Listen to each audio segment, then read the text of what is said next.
നമസ്കാരം. മലയാളി വാർത്ത ആനുകാലികത്തിലേക്ക് സ്വാഗതം. നമസ്കാരം.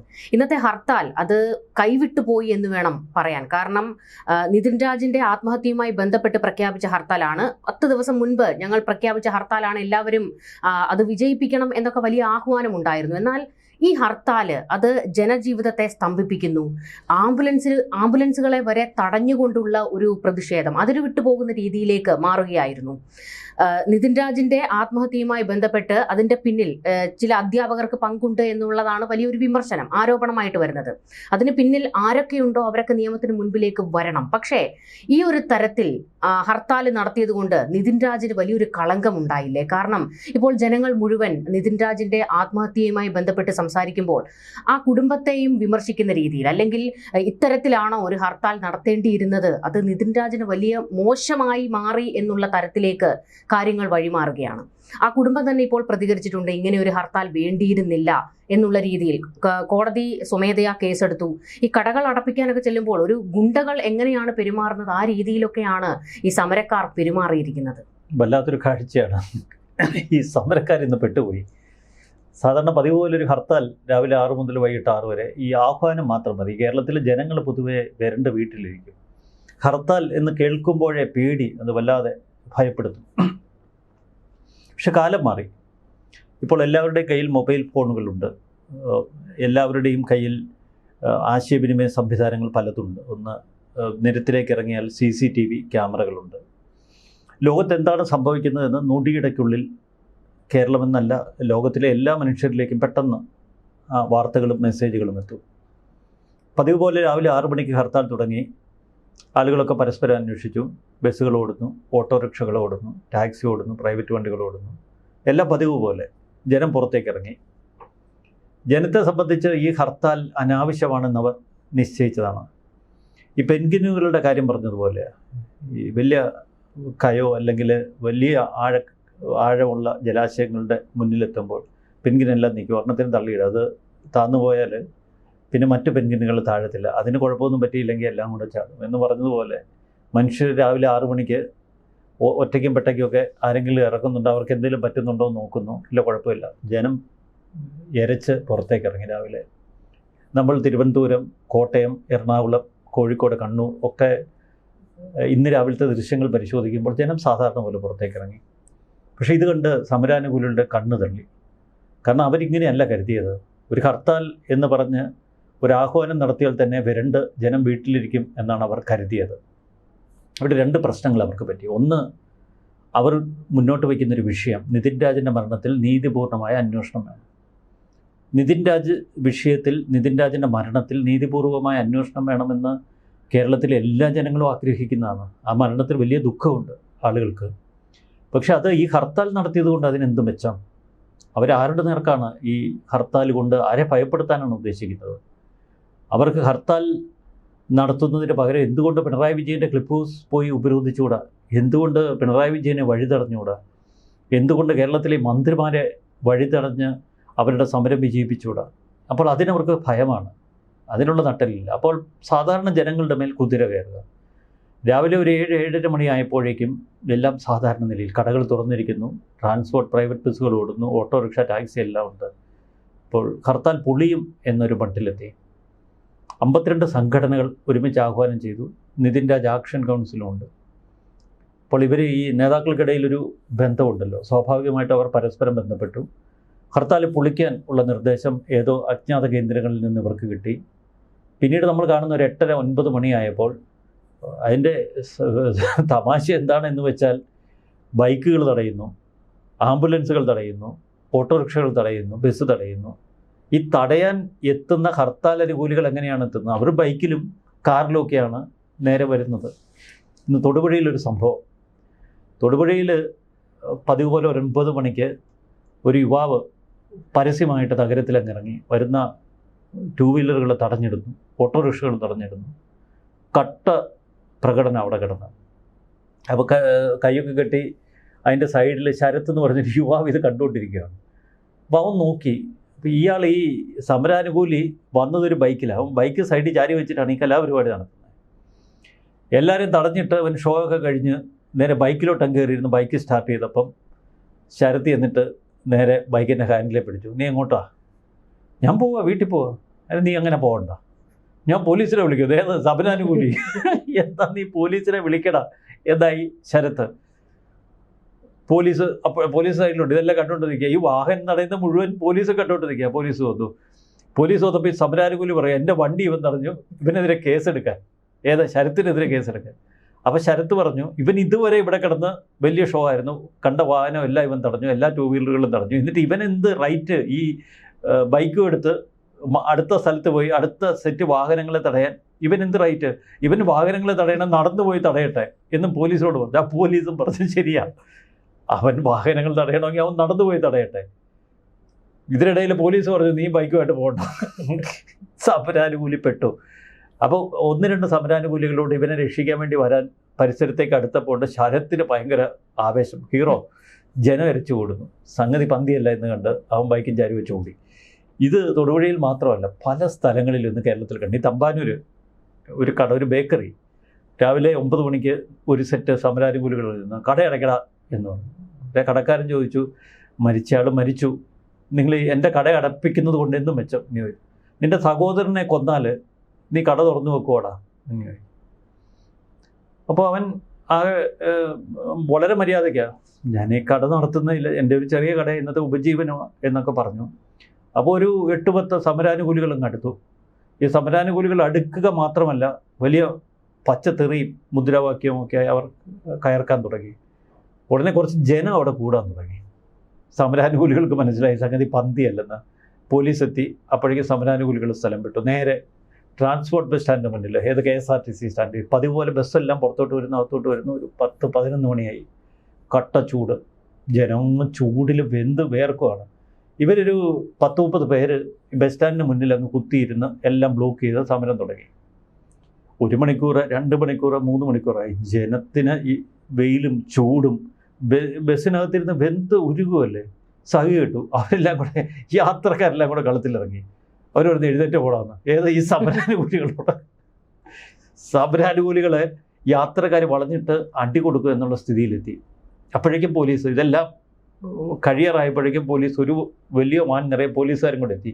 ഈ പോലീസ് ഒരു വലിയ വാൻ നിറയെ വരുന്നത് കണ്ട് സമരാനുകൂലികൾ വരുന്നുണ്ട്. അവർ ഞങ്ങൾ സമരത്തിന് വന്നതല്ല, ഒരു പ്രകടനം നടത്താൻ വന്നതാണ്, ഞങ്ങൾ നേരെ സെക്രട്ടേറിയറ്റിന് അങ്ങോട്ട് പൊക്കോളാം എന്നും പറഞ്ഞു. അപ്പോൾ പോലീസിനോട് യാത്രക്കാർ പറഞ്ഞു അവരെ അറസ്റ്റ് ചെയ്തുകൊണ്ടേ അകത്തിടാൻ. ഇത് എത്ര സ്ഥലങ്ങളിൽ നിന്ന് കേരളത്തിൽ ആവർത്തിക്കുന്നു. മറ്റ് ചില സ്ഥലങ്ങളിൽ കടയടയ്ക്കാൻ ചെന്ന് ജനങ്ങൾ ഓടിക്കുന്നു. പോലീസ് ചില സ്ഥലങ്ങളിൽ കട്ടക്കിടപെടുന്നു. ഈ ബസ്സൊക്കെ തടയാൻ ശ്രമിച്ച ഈ സമരാനുകൂലികളെ യാത്രക്കാർ കൈകാര്യം ചെയ്യുക എന്ന് പറഞ്ഞാൽ അവരെ ഓടിക്കുന്നു. അപ്പോൾ പഴയതുപോലെ ഈ കലാപരിപാടി ഇനി കേരളത്തിൽ വിജയിക്കില്ല എന്നതിൻ്റെ ഒരു സൂചന. നമ്മളിങ്ങനെ വിമർശിക്കുമ്പോൾ ചില കമൻറ്റുകൾ വരുന്നു. ഇത് ഈ ദളിത് സംഘടനകൾ ഇത്തരമൊരു ഒരു ഹർത്താൽ നടത്തുമ്പോൾ നിങ്ങളതിനെ വിമർശിക്കുന്നത് ശരിയാണോ? ഇവിടെ CPM-ഉം കോൺഗ്രസും ഒക്കെ ഇത്തരം ഒരു ഹർത്താൽ ആഹ്വാനം ചെയ്താൽ അതിനെതിരെ നിങ്ങളിങ്ങനെ വിമർശിക്കുമോ? അതിനെതിരെ കട്ടയ്ക്ക് നിൽക്കാൻ ഏതെങ്കിലും ഒരു ജനത്തിന് നട്ടലുണ്ടോ എന്നൊക്കെയുള്ള ചോദ്യം. അതിലൊന്നും വലിയ അർത്ഥമില്ല. കാരണം VD സതീശൻ പറയുന്ന കഴിഞ്ഞ 10 വർഷത്തിനിടയിൽ ഞങ്ങൾ ഒരൊറ്റ ഹർത്താൽ പോലും നടത്തിയിട്ടില്ല എന്ന്. അതൊരു നിലപാടാണ്. മറുവശത്ത് CPM ഭരണത്തിലിരിക്കുകയായിരുന്നു. അതുകൊണ്ട് കേന്ദ്ര സർക്കാരിനെതിരെ 1-2 ഹർത്താൽ നടത്തി. പക്ഷെ ആ ഹർത്താലുകളൊന്നും വിജയിച്ചില്ല. അതുകൊണ്ടാണ് ഞാൻ പറഞ്ഞ കാലം മാറി. ഇപ്പോൾ മൊബൈൽ ഫോണുകൾ എല്ലാവരുടെയും കയ്യിലുണ്ട്. നമ്മുടെ 2 വീലർ തടയാൻ വരുമ്പോൾ തന്നെ നമ്മൾ ഫേസ്ബുക്കിൽ ലൈവ് ഇട്ട് മറ്റുള്ളവരിലേക്ക് സന്ദേശം എത്തും. അതുകൊണ്ടാണ് പഴയതുപോലെ കല്ലേറൊന്നും നടക്കാത്തത്. കല്ലും ചുരുട്ടി വാഹനത്തിൽ എറിഞ്ഞാൽ പണി കിട്ടും.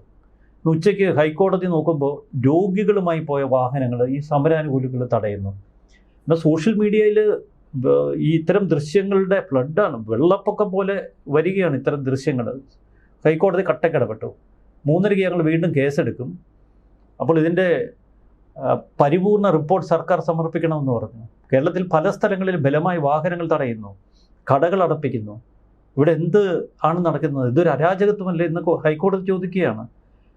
ഹൈക്കോർട്ട് രജിസ്ട്രിയോട് പറഞ്ഞു, നിങ്ങൾ ഈ സമരം നടത്തിയവരുടെ മുഴുവൻ വിവരങ്ങളും ശേഖരിക്കുക, സമരം ആഹ്വാനം ചെയ്തവർക്കെതിരെ കേസെടുക്കാൻ.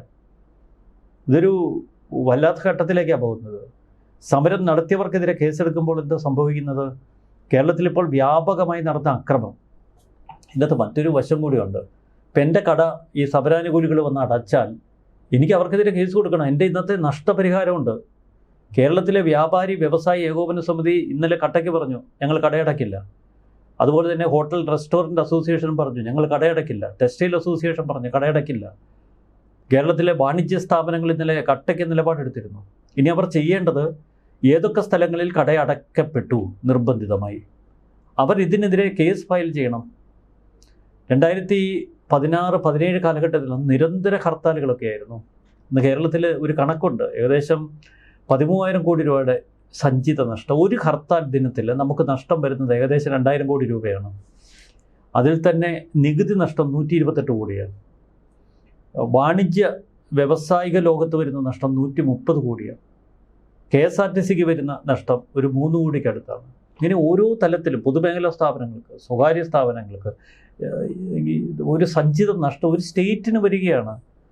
അപ്പോൾ ഈ പ്രാകൃതമായ ഈ സമര രീതി എന്തിനാണ് ഇപ്പോഴും തുടരുന്നത്? ഇതുകൊണ്ട് എന്ത് നേട്ടം? പാവപ്പെട്ട ജനങ്ങളെ പൊരുവെയിലത്ത് തടഞ്ഞിട്ടിട്ട് ഈ സമരാനുകൂലികൾ, ഈ ഹർത്താനുകൂലികൾ എന്ത് നേടുന്നു? ഒരു ദിവസം കേരളം അടച്ചു പൂട്ടിയിടുന്നത് കൊണ്ട് എന്ത് സന്ദേശമാണ് ഇവർ നൽകുന്നത്? അതുകൊണ്ടാണ് പച്ചയ്ക്ക് ജനം ഇപ്പോൾ സോഷ്യൽ മീഡിയയിൽ എഴുതുന്നത് നമ്മൾ കാണുന്നില്ലേ? ജനം പറയുന്നത് പോലീസുകാർ എന്തിനാണ് ലാത്തി തൂക്കിയിട്ട് നടക്കുന്ന അരയിൽ? ലാത്തിയെടുത്ത് വീശി അടിച്ചോടിക്കാനാണ് പറയുന്നത്. അതുപോലെ വാഹനങ്ങൾ തടഞ്ഞവരെ അവരെ ചുരുട്ടിക്കൂട്ടി സ്റ്റേഷനിൽ കൊണ്ടുപോയി കൈകാര്യം ചെയ്യാനാണ് പറയുന്നത്. ജനം അങ്ങ് തിരിഞ്ഞു. ഇതൊരു വല്ലാത്ത കാഴ്ചയിലേക്കാണ് പോകുന്നത്. ജനം പഴയതുപോലെ ഒന്നുമല്ല ഇപ്പോൾ. ജനത്തിന് പെട്ടെന്ന് പ്രതികരിക്കാനുള്ള ഒരു ആർജവം വന്നിരിക്കുന്നു. ഈ കേരളത്തിലൊരു പ്രത്യേക ഒരു തലമുണ്ട് ഇപ്പോൾ. ഈ പണ്ട് ഗുണ്ടകൾ എല്ലാ സ്ഥലത്തും മുക്കിനുണ്ടായിരുന്നു. ഇപ്പോൾ നമ്മൾ ഗുണ്ടാരാജൊക്കെ പറയുമ്പോഴും ഈ തെരുവുകളിലും ടൗണുകളിലും ബേസ് ചെയ്തുള്ള ഗുണ്ട ആക്രമണങ്ങൾ വലിയ തോതിൽ കുറഞ്ഞു. അതിന് ഒറ്റ കാരണമേ ഉള്ളൂ. ഞാൻ ഈ തിരുവനന്തപുരം നഗരത്തിലൊരു ഗുണ്ടയായിട്ട് ഒരിക്കൽ ഇങ്ങനെ യാദൃശ്യമായിട്ട് സംസാരിച്ചു. ഞാൻ ചോദിച്ചു പഴയതുപോലെയൊക്കെ ഇപ്പം നിങ്ങളുടെ തൊഴിലൊന്നും എടുക്കുന്നില്ല എന്ന് ചോദിച്ചു. അപ്പോൾ പറഞ്ഞു ഒന്നിനും വയ്യ. ഞാൻ ചോദിച്ചു എന്താ കാരണം? മുക്കിന് CCTV എല്ലാവരുടെയും മൊബൈൽ ഫോൺ, നമ്മുടെ വർക്ക് ഒട്ടും നടക്കുകയായിരുന്നു. കൊട്ടേഷൻ കിട്ടിയാലും വർക്ക് നടക്കുകയല്ല. കാരണം അത്ര തെളിവുകൾ ശേഖരിക്കാനുള്ള സംവിധാനങ്ങൾ ശക്തിപ്പെട്ടു. അപ്പോൾ ഇപ്പം ജയിലിൽ പോകണം എന്ന് ഉറപ്പിച്ച് ഇത്തരം ആക്രമണങ്ങൾക്ക് ഇറങ്ങുന്നവരുണ്ട്. കൊലപാതകം, മർദ്ദനം, ഇത്തരം കാര്യങ്ങളൊക്കെ. പിന്നെ ലഹരിയൊക്കെ അടിച്ചിട്ടുള്ള ഈ മർദ്ദനം, ഗുണ്ടാക്രമണങ്ങൾ, കൊലപാതകങ്ങളൊക്കെ ഉണ്ട്. പക്ഷെ മറുവശത്ത് വിരട്ടൽ, ആളുകളെ പഴയ രീതിയിൽ ഗുണ്ട ശൈലിയിലുള്ള ഓപ്പറേഷൻ, അതൊക്കെ ഒരുപാട് കുറഞ്ഞു. അതിന് തുല്യമാണ് ഇപ്പോൾ ഈ മിക്ക സമരങ്ങളും. ഇതൊക്കെ ഒരുതരം ഗുണ്ടായിസമാണ്. ഭയപ്പെടുത്തി വാഹനങ്ങൾ വീട്ടിൽ കയറ്റിയിടുക, പുറത്തേക്ക് ഇറങ്ങിക്കഴിഞ്ഞാൽ അവനെ വിരട്ടുക, യാത്രക്കാരെ വിരട്ടുക, രോഗികളെ വിരട്ടുക, വൃദ്ധജനങ്ങളെ വിരട്ടുക. ഇതൊന്നും അറിയാതെ എത്ര പാവങ്ങളാണ് റെയിൽവേ സ്റ്റേഷനിൽ വന്നിട്ട് ഏതെങ്കിലും ഒരു വാഹനം വിളിച്ച് വീട്ടിൽ പോകാൻ വേണ്ടിയിട്ട് നോക്കുന്നത്. ഇപ്പോൾ ഈ ഓട്ടോറിക്ഷക്കാരും ടാക്സിക്കാരൊക്കെ 3 ഇരട്ടി റേറ്റ് മേടിക്കാൻ നോക്കും ഈ ഹർത്താലിൻ്റെ മറവിൽ. കൊള്ളയെ നടക്കുന്ന കേരളത്തിൽ പെരുംകൊള്ള, പകൽ കൊള്ള, ഇതൊക്കെ നിയന്ത്രിക്കാനും ഇതിനൊരു അറുതി വരുത്താനും ആർജവമുള്ളൊരു ഭരണകൂടം വേണം. ഭരണകൂടം ഇന്ന് ഭയപ്പെട്ട് നിൽക്കുകയാണ്. ഈ സംഘടനകൾക്കെതിരെ കൃത്യമായ നിലപാടെടുക്കാൻ, സമരത്തെ അടിച്ചമർത്താൻ പലപ്പോഴും പരാജയപ്പെടുന്ന പോലീസിനെ ഇന്ന് രാവിലെ മുതൽ കാണുന്നത്. അപ്പോൾ ജനം തോൽപ്പിച്ച ഒരു ഹർത്താലിനെ അക്രമത്തിലൂടെ വിജയിപ്പിച്ചെടുക്കാൻ ഹർത്താൽ അനുകൂലികൾ ശ്രമിക്കുന്നു.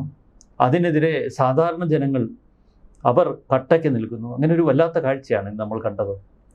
ഇവർ നിതിൻ രാജന് നീതി കിട്ടണമെന്ന് പറഞ്ഞുകൊണ്ടാണ് ഈ സമരം തുടങ്ങിയത്. പക്ഷേ ഇന്ന് കണ്ട കാഴ്ചകളിൽ ഏറ്റവും പ്രധാനപ്പെട്ടത് എൻട്രൻസ് എക്സാം എഴുതാൻ പോയ കുറേ കുട്ടികളുണ്ടായിരുന്നു. അവർക്ക് ലക്ഷ്യസ്ഥാനത്ത് എത്താൻ കഴിഞ്ഞില്ല. അവർക്ക് പരീക്ഷ എഴുതാൻ കഴിയാതെ പോയ ഒരുപാട് കുട്ടികൾ, വൈകാരികമായി പ്രതികരിക്കുന്ന ഒരുപാട് കുട്ടികളുടെ ദൃശ്യങ്ങൾ നമ്മൾ ഇന്ന് കണ്ടു. അതിനുശേഷം നമ്മൾ കണ്ടത് ഏറ്റവും ദാരുണമായ ഒരു സംഭവം, RCCയിലേക്ക് പോകാൻ വന്ന ഒരു കുടുംബത്തെ അവരെ തടഞ്ഞു നിർത്തിയിട്ട് തിരിച്ചു പോകാൻ ആവശ്യപ്പെടുകയാണ്.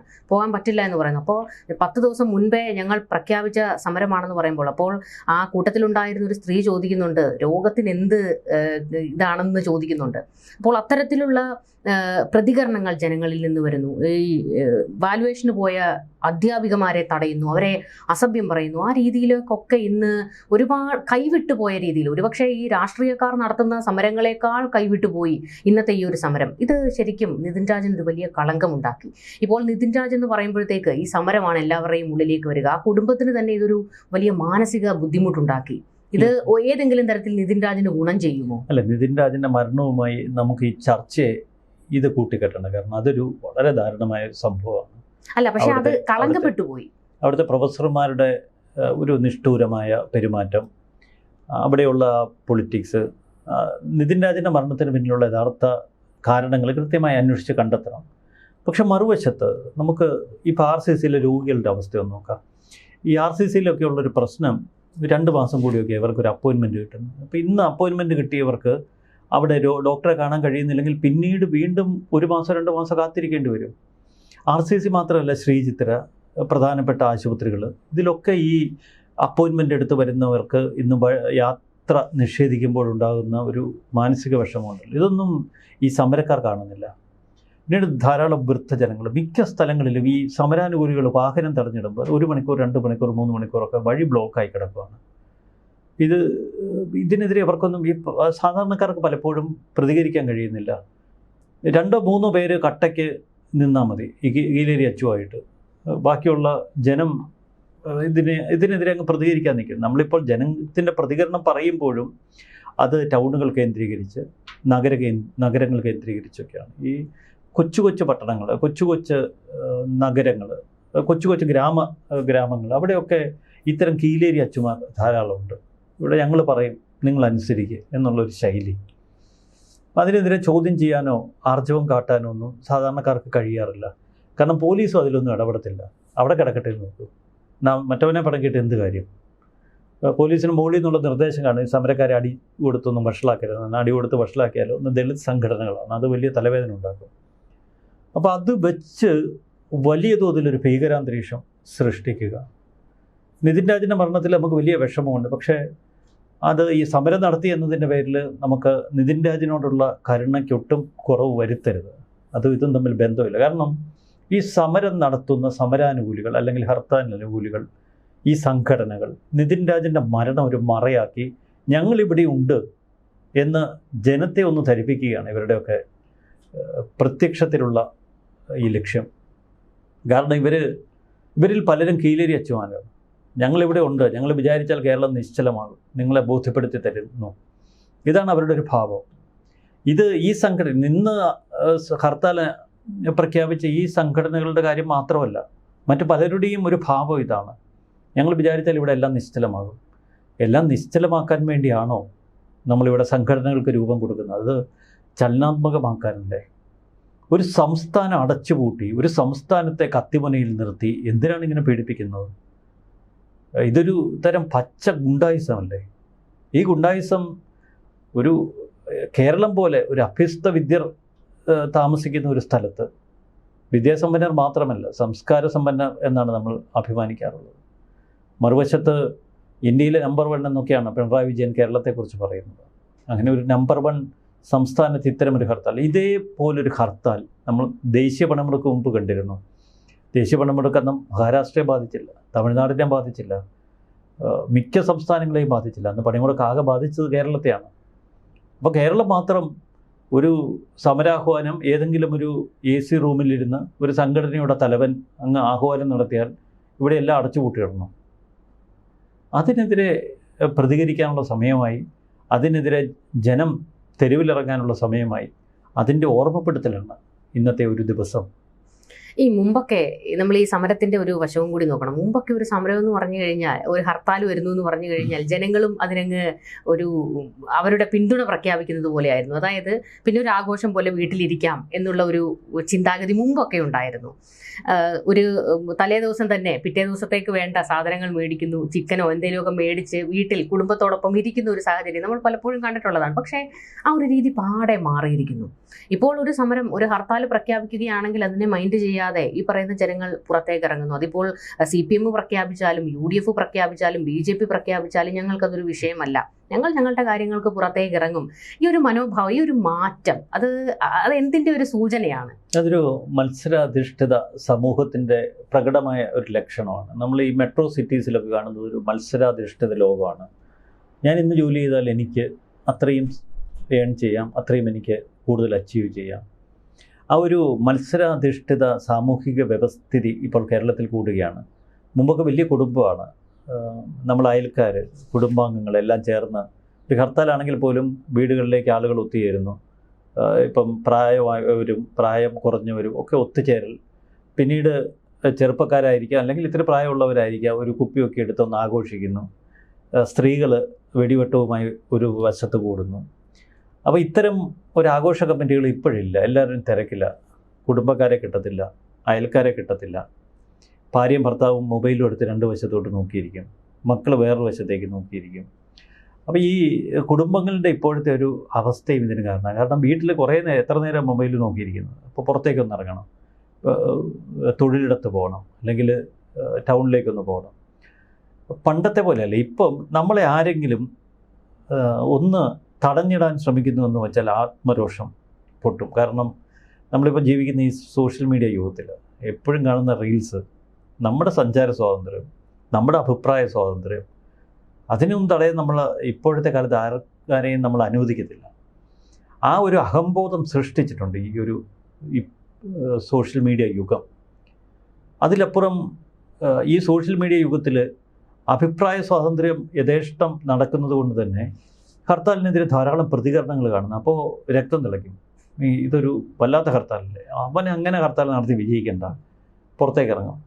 പണ്ടൊക്കെ ഈ ഹർത്താലിന് ഇവിടുന്ന് എല്ലാം കല്ല് വന്ന് വണ്ടി വീഴും.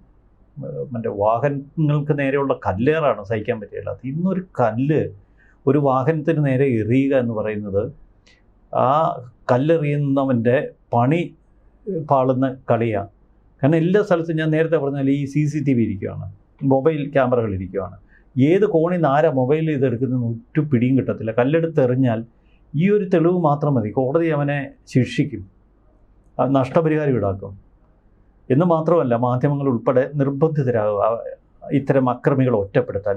അക്രമി എന്ന പേര് വരും. പണ്ടത്തെ പോലെ ഇതിൻ്റെ എല്ലാ ഉത്തരവാദിത്വം ഏറ്റെടുത്ത് ജയിലിൽ പോയി കിടക്കാനൊന്നും ആളെ കിട്ടിയില്ല. ഇത് കല്ലെടുത്തെറിയുന്നത് പേടിക്കണ്ട. ഈ കല്ലെടുത്തെറിയുന്നത് പേടിക്കേണ്ടാത്ത ഒരു സാഹചര്യം വന്നതോടെ പുറത്തേക്ക് ഇറങ്ങിയാൽ പിന്നെ തടഞ്ഞു നിർത്തും.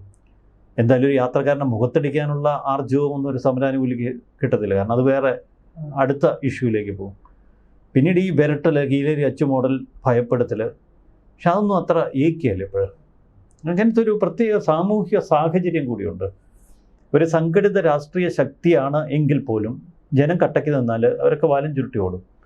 അതിന് CPM ആണെങ്കിലും CPM-നൊന്നും പഴയതുപോലെ ഇത്തരത്തിലൊരു ഹർത്താൽ നടത്താനുള്ള ആർജവമൊക്കെ ഇപ്പോൾ ഇല്ല. അതൊക്കെ നഷ്ടപ്പെട്ടു. ഇല്ലെങ്കിൽ അതുപോലൊരു വിഷയം വരണം, ജനം ഏറ്റെടുക്കുന്ന ഒരു വിഷയം. ഒരു ഹർത്താൽ കൂടിയേ കഴിയൂ, നമ്മൾ ഒരുമിച്ച് ഈ സംഭവത്തിനെതിരെ പ്രതികരിക്കണം. അതൊരു മനോഭാവമാണ്, പൊതു മനോഭാവം. അത്തരമൊരു ഘട്ടത്തിൽ ചിലപ്പോൾ ഹർത്താലിനോട് നമ്മൾ സമരസപ്പെടും. ഇപ്പോൾ സമരസപ്പെടത്തില്ല. ഇപ്പോൾ നമ്മൾ സമരസപ്പെടുത്തുന്നതിന് പകരം ഇതിനോടൊക്കെ മറുതലിക്കും. അത് പ്രകടമാണിപ്പോൾ. സമൂഹ മാധ്യമങ്ങളിലൂടെയും അല്ലാതെയും പച്ചയ്ക്ക് തെരുവിൽ കിടന്നും ഒക്കെ നമ്മൾ പ്രതികരിക്കുക. അതുകൊണ്ടാണല്ലോ ശരത് ഇന്ന് ഹീറോ ആയത്. നിൻ്റെ വണ്ടി അവിടെ കിടക്കട്ടട എന്ന് പറയുന്നൊരു ആർജവം ഉണ്ടല്ലോ. നീ ബൈക്കുമായി വന്ന് ബാക്കി 2 വീലറുകളെയും കാറുകളെയൊക്കെ തടയാൻ ഇതെവിടുത്തെ നിയമമാണ്? നിൻ്റെ ബൈക്കിന് എന്താ വേറെ നിയമമുണ്ടോ എന്ന് ചോദിക്കുമ്പോൾ ഏത് ഹർത്താൽ അനുകൂലിയും ചൂളിപ്പോകില്ലേ? തിരുവനന്തപുരത്ത് കണ്ടു, ഒരു കാറിൽ വന്നിറങ്ങിയിട്ട് മറ്റു വണ്ടി തടയുക, 3-4 പേര് കൂടി. ഏത് കാറിൽ വന്ന് നമ്മുടെ മലയാളി വാർത്തയുടെ ക്യാമറ ടീം സംസാരിച്ചൊരു വിഷ്വൽ ഞാനിന്ന് കണ്ടു. അവർ കാറിൽ വന്നിറങ്ങിയ ഒരുത്തൻ ഈ സമരത്തെ ഭയങ്കരമായിട്ട് പുകഴ്ത്തുകയാണ്. ഇവിടെ ഒറ്റ വണ്ടി ഓടിക്കാൻ ഞങ്ങൾ സമ്മതിക്കത്തില്ല, എല്ലാം തകർക്കും, എല്ലാം തീർക്കും എന്നൊക്കെ പറഞ്ഞു. അപ്പോൾ നമ്മുടെ റിപ്പോർട്ടർ മേഘ ചോദിക്കുന്നുണ്ട്, അപ്പം നിങ്ങൾ കാറും എടുത്തുകൊണ്ട് വന്നതോ? അത് ഞങ്ങൾ സമരം നടത്താറില്ലേ? നിങ്ങൾ ഞങ്ങളുടെ സമരത്തെ പൊളിക്കാൻ വന്നതാണ്. നിങ്ങൾ മാധ്യമങ്ങൾ ഞങ്ങളുടെ സമരത്തെ പൊളിക്കാൻ വന്നതാണ്. എന്നിട്ട് പിന്നെ അയാളുടെ വേറൊരു വിശദീകരണം ഞാൻ ആ വീഡിയോയിൽ കേട്ടു. ഞങ്ങളുടെ ഭാഗത്തൊന്നും അത്ര സമരം ശക്തമല്ല, അതുകൊണ്ട് അവിടുത്തെ വണ്ടി എടുത്ത് ഇങ്ങ് വന്നത്. വല്ലാത്ത കാഴ്ച. ഇതൊക്കെ കണ്ടും കേട്ടും ചിരിക്കാനല്ലാതെ മലയാളിക്ക് എന്തെങ്കിലും കഴിയുമോ? പക്ഷെ ഇതൊക്കെ എന്തുകൊണ്ടാണ് പൊളിയുന്നത്? നമ്മളെപ്പോലെയുള്ള ഈ ഓൺലൈൻ ചാനലുകളും സമൂഹ മാധ്യമങ്ങളും ഒക്കെ കട്ടയ്ക്ക് നിൽക്കുമ്പോൾ ഇത്തരം ആഭാസങ്ങൾ ഇനി നടക്കില്ല. അതുകൊണ്ട് ഇത്തരം സമരാഭാസങ്ങൾ ജനം പൊളിച്ചെഴിയും. ഇവിടെ ഈ ആശാ വർക്കർമാരുമായി ബന്ധപ്പെട്ട ഒരു സമരം നടന്ന സമയത്ത് വൈറലായ ഒരു വീഡിയോ ഉണ്ട്. അതായത് ഈ ക്ലിഫ് ഹൗസിന്റെ ഏരിയയിൽ പോലീസ് ബാരിക്കേഡുകൾ നിരത്തി വെച്ചുകൊണ്ട് ക്ലിഫ് ഹൗസ് സംരക്ഷിക്കുകയാണ്.